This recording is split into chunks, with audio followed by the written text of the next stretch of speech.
my dear students, and welcome to yet another lecture in Zenith Academy Online. My name is Shagufta Jaipuri, and today we are talking about letter writing, that is informal letters for ICSE students.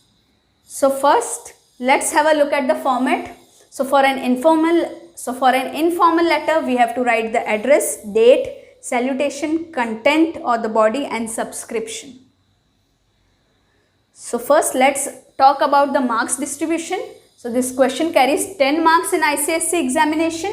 The format gives you 2.5 marks for informal letter. For formal it is 3 marks and for informal it is 2.5. Content carries 2.5 marks and expression carries 5 marks. So first let's see the marks distribution of format, that how this 2.5 marks is distributed. So if you write the perfect address, I'll show you how to write a perfect address. You'll get half marks. If you write the perfect date, half mark, salutation, half mark, and subscription carries 1 mark because it is divided into 2 lines. So let's talk about address first. So it is the same as in formal letter. So sender's address is same. Here you can see that it is divided into 3 lines. So you should write it in 3 or 4 lines maximum. Okay. Here I have given 2 formats. In this format I have given the pin code. In this format there is no pin code, but both of the addresses are valid. But in every school it is recommended to write the pin code. So you have to try to finish it in 3 lines or maximum 4 lines. No short forms are allowed. So if you want to write building or apartment, you have to write the full name. You should not write BLDG for building. Okay. Then short and simple. Your address has to be short and simple. There is no need to write the landmarks, etc. Okay. The proper noun should be in capital. For example, the name of the building is a proper noun. Nopada is a proper noun. Thane is a proper noun. So all the proper nouns has to be in capital. There should not be any spelling errors. So it is better if you remember one address from your home and go. Okay. Don't make any spelling errors there. Also there is a comma after the first line, after the second line, but in the third or the final line there is no comma or no full stop, but even if you put a full stop, that is okay. Now let's go on to date. You have to follow this format, 21st April, 2020. So you have to write this ST or ND or RD. For example, if you are writing 23rd, so you have to write RD. If you are writing 21st, you have to write ST. So this has to be in superscript above the line. Okay. Then month, comma and the year. The first letter of the month should be capital. Now this is very important point, actual date. You should write the exact date, the actual date when you are writing the examination. So for example, your examination is on 2nd February 2020. So you should write the same date, that is 2nd February 2020. Okay. Now no spelling errors in the name of months. So you should remember the name of the month. So it is better you remember the date and check the spelling of the month beforehand so as to avoid any spelling errors. Okay. This type of a format is not allowed. Month should begin in capital. So you should remember to follow this type of a format for writing date. It will give you half marks. Now let's go on to salutation. You have to remember in salutation these points very well because children make a mistake here. So when you are writing to mother or grandmother or father or grandfather, okay, you should write dear mother or dear grandmother. You should not write their names. But when you are writing to your friends or your brothers or sisters, then you should mention their names. Okay. You should not write dear brother or dear friend. You should write their names. Okay. For uncle and aunts, you should write the same as mother, grandmother, but you can write here names also. For example, you can write Aunt Martha. So you can write aunt also and the name of the aunt also. Okay. Now you should remember that D of the dear has to be capital. This has to be capital. The relation, when you are writing the relation like mother, grandmother or uncle, okay, the first alphabet has to be capital. Here you can see M, G, you, etc. Now, name of the friend, brother or sister is compulsory. You have to write the name of your friends. Okay. Now, so you should not be writing like this, dear brother or dear friend. You should write dear Rahul. These are the things you should remember while writing salutation. Now let's go on to subscription. Subscription has 2 lines, yours lovingly and then name. So very important thing here is you have to write only name, not your surname, because you are writing to the person very familiar to you. This is not a formal letter. Okay, you are writing to a person who is very close to you. So just write your name. So you will write yours lovingly, put a comma and your name. Okay, Y has to be capital for your, no apostrophe S here.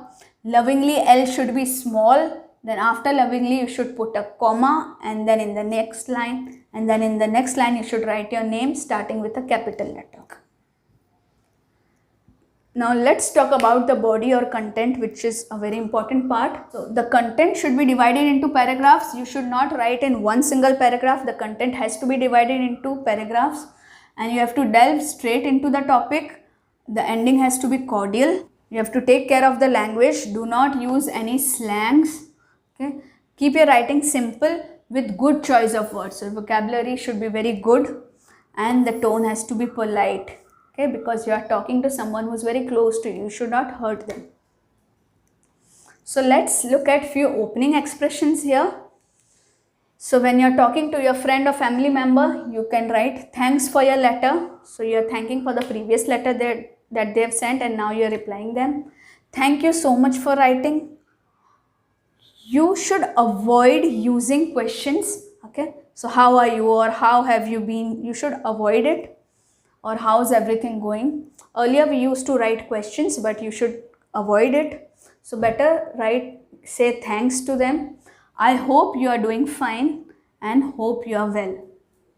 Now suppose you are responding to any news or making comments about any of your friends or family members. So these are the few lines that you can use. Your last letter was a real surprise. What wonderful news about? And continue.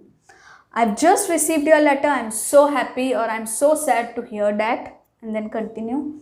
It was lovely to hear from you or it was great to get your letter. Sorry for not writing for so long. And I'm sorry I haven't written for so long, but I was really busy with. And you can continue. So this is how you will respond to any news or you make any comments. Then while mentioning the purpose of why you are writing to them, you can say, I am writing to tell you about, then you write the purpose, or I would like to give you some good news about my new life in hostel or the party last week or my baby sister or my visit to Paris. Now, I have taken this question from ICSE website to give you a clear idea of an informal letter. So let's read this. You can also read this on the official website of ICSE. Let's read the question and then I'll give you an assignment to write the letter. Imagine that you are in a boarding school and have performed poorly in your terminal examination. Write a letter to your mother explaining the reason for your poor performance and tell her how you plan to do better in the forthcoming examinations. So this is the sample answer.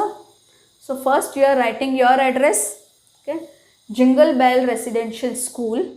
Okay, you are writing. Now since in the question you are in a boarding school, so you have to write the name of a residential school. Okay, then you write the address and the pin code. Okay, leave a line, write the date in the prescribed format. Again leave a line, write the salutation. Since you are writing to your mother, you can write my dear mummy or my dear mother or only dear mother. I know that. Now you are writing the first paragraph. So I know that you are very disappointed with my half-yearly report that you must have received last week. I am truly sorry for a poor performance and I'm feeling very depressed at having let you down so badly. I do not want to make excuses, but this last term I have been in and out of the infirmary several times. I had a bad attack of malaria and was unable to attend classes for about a week. Barely had I got over this when I broke out in a rash because of the medication and I had to go back into the infirmary. As As a result of this, I missed many classes and I scored very poorly in three subjects. I have now picked up health and have requested my teachers to give me some extra assignments. I also plan to do group study with some of the other boarders of my class. I am sure that this will help me to catch up with my studies, and I promise you I'll score much better marks in the next unit tests. So here you can see that in the first paragraph I had mentioned why I am writing this letter. Consecutive paragraphs I have mentioned in detail what went wrong and what I plan to do next. Okay, then in the end you have to write a conclusive paragraph. So please do not be worried about my health. So this is the conclusive paragraph. I am much better. I look forward to meeting you during the midterm break. And then you end your letter by writing yours lovingly or yours affectionately or your loving son. Yours lovingly goes well with every type of informal letter. So you can very well use that. And since the relation is so close, you're writing to your mother, you can write your loving son or your loving daughter also. And then just write your name without the surname. In the end of the name, you can put a full stop, or even if you don't put a full stop, that is perfectly okay. So I hope this sample letter gave you an idea. So here's an assignment for you now, a very interesting one. Write a letter to your friend describing your activities and schedule at home during the quarantine period. So all of you should write this letter and post it in the comment box below. I'll be very happy to check it and give you my responses on your letters. So if you have liked the video, please give it a thumbs up, share it with your friends, and if you have not yet subscribed to my channel, do it right away and tap on the bell icon to receive all the notifications. Also, do not forget to watch our other videos on ICSE curriculum. Thank you and have a nice day.